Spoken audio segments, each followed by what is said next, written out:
अर्ध शिशीचा त्रास आहे, अर्ध डोकं दुखतंय बघा बऱ्याच महिलांचं, तर त्यांनी काय करायचं, कच्चा पेरू उगाळायचा आणि त्याचा लेप लावायचा, 10 मिनिटात दुखायचं थांबतंय कायमस्वरूपी. करून तर बघा, या गोष्टी साध्या साध्या गोष्टी आहेत.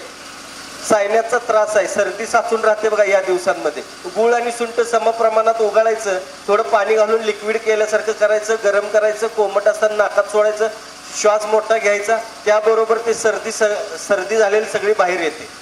सर्दी झाल्याबरोबर लगेच कुठल्याही प्रकारचं, म्हणजे सायन्याच बाहेर येतो. सर्दी झाल्याबरोबर लगेच कुठल्याही प्रकारचं औषध घ्यायचं नाही.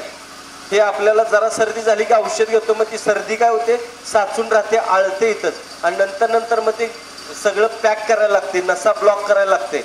आणि मग त्याच्यानंतर आपल्याला असं होतंय, हे जसं जसं ब्लॉक होईल ना, तसं मग दिसायला कमी यायला लागतं, ऐकायला कमी यायला लागतं, डोकं नेहमी जड राहतं, डोळे जड राहतात, कुठल्यात उत्साह राहत नाही.